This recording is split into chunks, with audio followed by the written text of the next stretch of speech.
Semoga kita selalu sehat, tak kurang suatu apapun. Amin ya robbal alamin. Jangan lupa like, komen, share, dan subscribe ya bro. Selamat menikmati, semoga terhibur. Umur yang panjang, rezeki yang mengalir selalu menanti kita. Amin.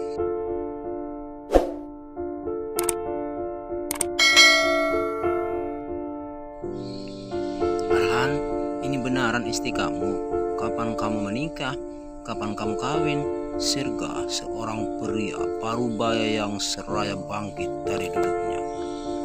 Benar, ini gimana? Kok tiba-tiba ada perempuan nyusul dan mengaku istri kamu? Coba jelaskan sama mama dan wanita parubaya yang masih terlihat sok. Ma, Pa, kita bicara dalam saja ya. Malu kalau sampai kedengaran sama tetangga. Arhan menoleh ke kanan dan ke kiri. Ia takut ada yang mendengar ucapan orang tuanya barusan. Ya udah, kita bicara di dalam saja. Neng, ayo masuk. Ajak ibu Arhan yang lebih akrab disapa Hajah Marni itu.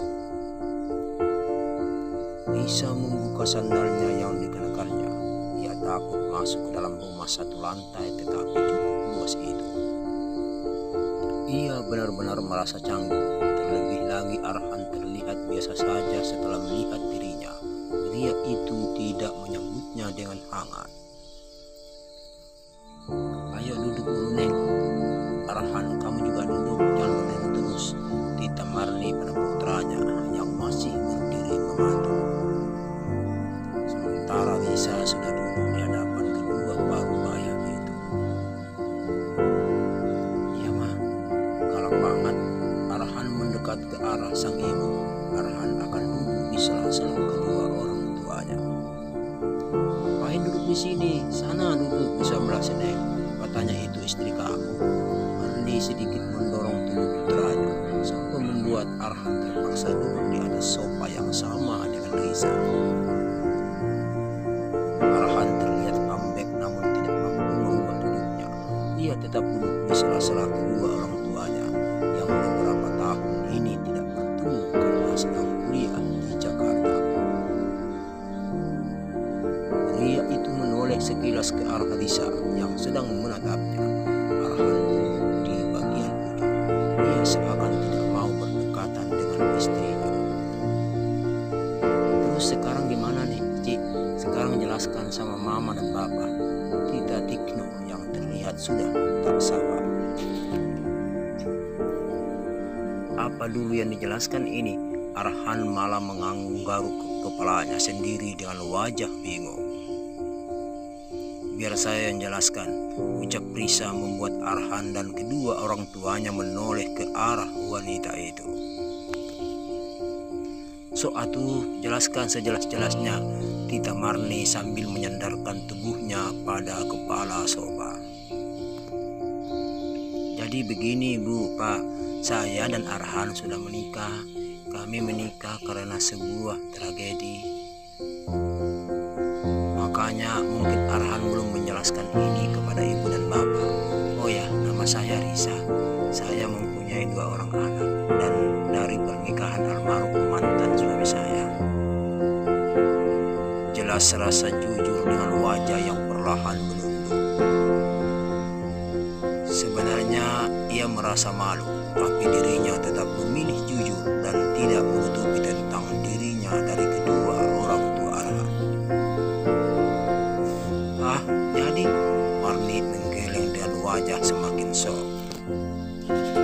Iya, awalnya saya adalah janda anak 2. Saya sudah hidup sendiri selama 3 tahun. Saya sendiri juga yang mengelola perusahaan peninggalan mantan suami saya yang sudah dialihkan kepada saya. Tutur Risa kembali. Hal tersebut membuat orang tua Arhan semakin tercengang. Bahkan mulut Marni yang semula menganga perlahan mengatut kembali.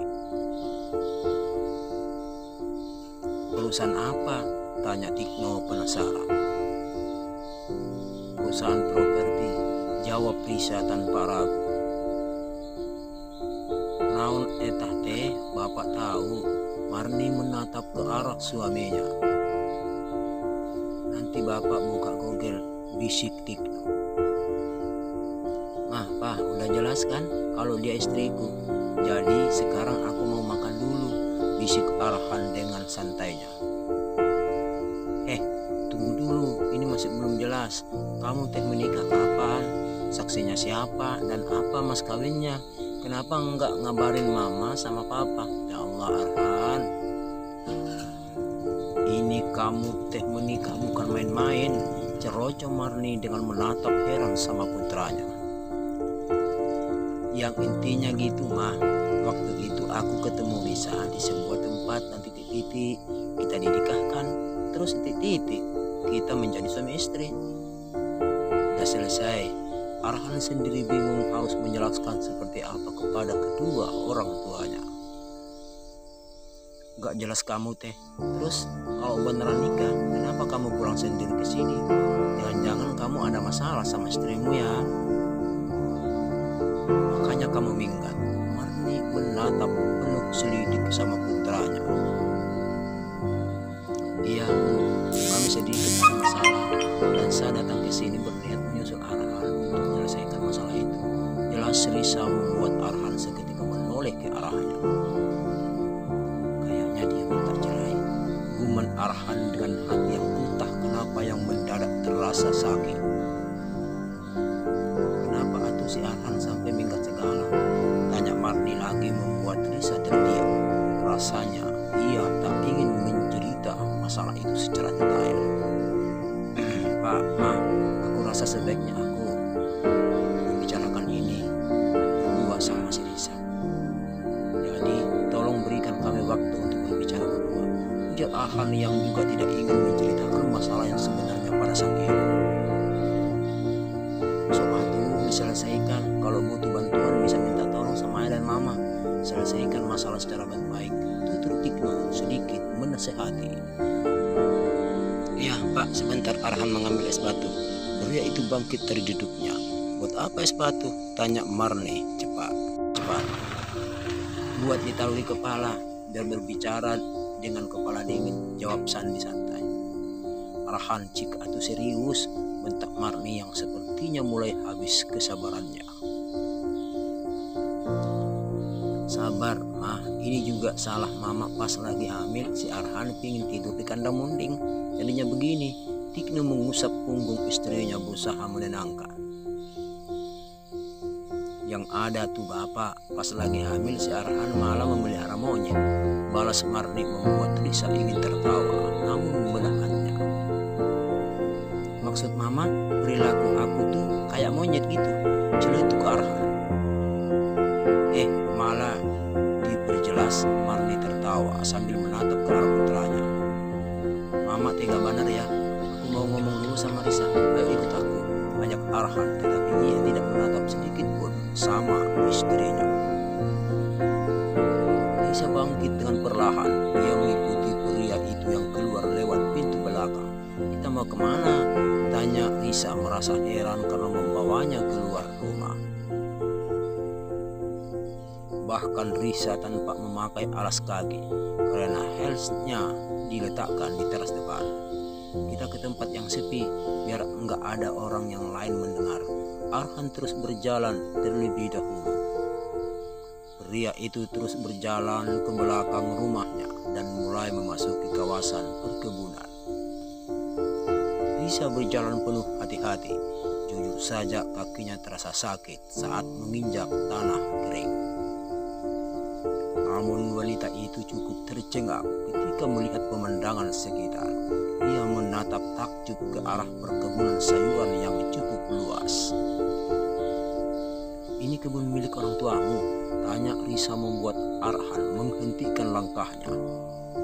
Iya, di ujung sana ada kebun sawit tapi tidak luas. Karena aku ini hanya anak orang biasa. Orang tuaku petani. Mereka mengelola sendiri untuk dijadikan kebun sayur dan kebun sawit. Tutur Arhan terdengar merendah. Padahal Risa yakin itu semua bukan dikerjakan orang tua Arhan saja, melainkan ada karyawan yang bekerja di sana. Risa juga tahu kalau Arhan bukan anak orang biasa saja. Sepertinya tadi di depan rumah pria itu sempat melihat ada 3 buah mobil. 1 mobil jenis Pajero dan 2 lagi jenis losbak yang mungkin saja sering dipakai buat sayuran dan sawit. Orang tuamu hebat, puji Risa membuat Arhan menoleh ke arahnya.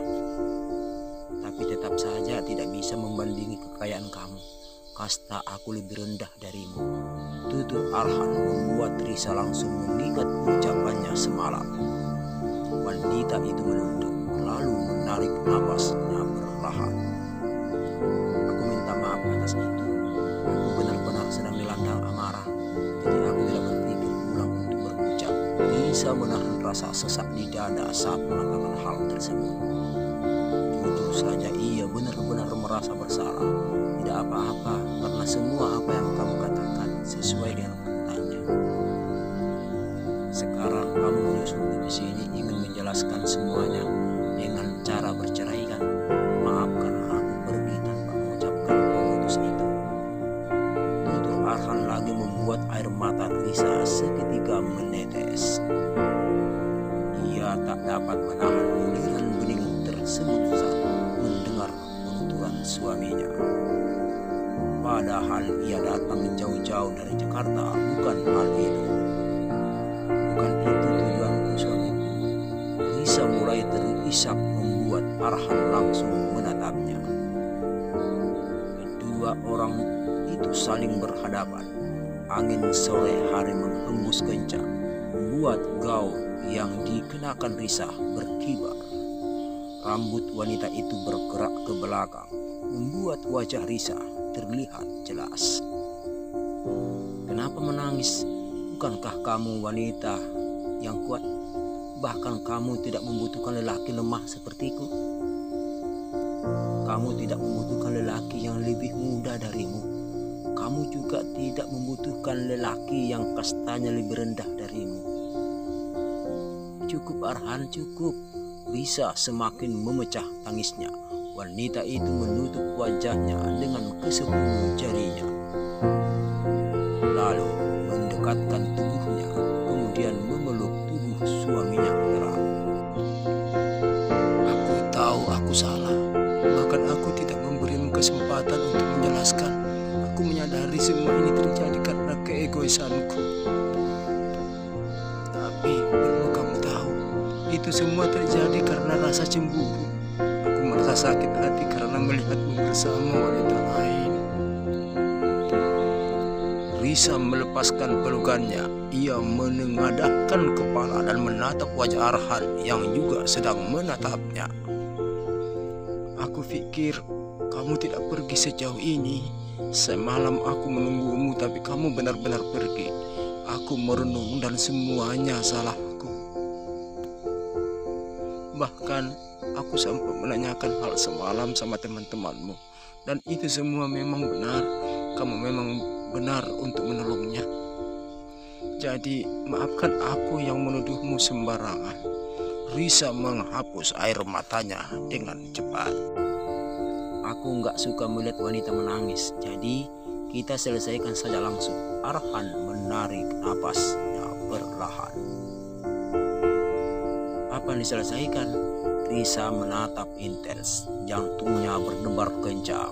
Ia takut Arhan akan mengatakan kata talak dan menyelesaikan pernikahan mereka. Ya, apa saja. Kamu maunya bagaimana? Kata Arhan membuat Risa sedikit lega. Setidaknya ia bisa mengutarakan permintaan pada pria itu. Aku mau kita menyelesaikan masalah ini tanpa harus menyelesaikan pernikahan kita. Jawab Risa dengan suara bergetar karena ia sempat menangis. Enggak jadi minta cerai, ucap Arhan belak-belakan. Siapa yang minta cerai? Jawab Risa mengerutkan keningnya. Oh, kirain datang jauh-jauh dari Jakarta ke sini buat minta cerai. Katanya enggak cinta, kok tetap mau bertahan? Sandi melontarkan pertanyaan buat memancing. Aku tidak mau gagal lagi dalam berumah tangga. jawab Risa sambil mengalihkan pandangannya ke arah lain. Ia seakan menghindari tatapan suaminya. Cuma itu doang? Tanya Arhan lagi. Yang lainnya nyusul, jawab Risa. Kenapa enggak sekarang saja? Arhan masih menatapnya. Kamu hanya butuh validasi atau perasaan yang sesungguhnya. Risa kembali menatap ke arah pria itu. Dua-duanya, jawab Arhan cepat. Tapi semua itu tidak bisa hanya mendapat pengakuan sebelah pihak saja. Nanti tidak balance. Jadi akan mengangkat alisnya sebelah. Ya udah, aku minta maaf dan kamu harus memaafkan aku. Semuanya selesai. Risa mulai terlihat santai. Setelah itu kita kembali ke Jakarta dan menjalani hidup dengan normal sebagai suami istri, jawab Risa dengan jelas. Berarti kita beneran gak jadi cerai? Pria itu kembali mengangkat alisnya. Tidak, kecuali kamu yang mau. Risa menunduk. Baiklah, aku juga minta maaf karena semalam langsung meninggalkanmu begitu saja. Aku nggak bilang sama kamu kalau aku mau menolong Helia. Kali ini Arhan terdengar merendah dan menurunkan ego.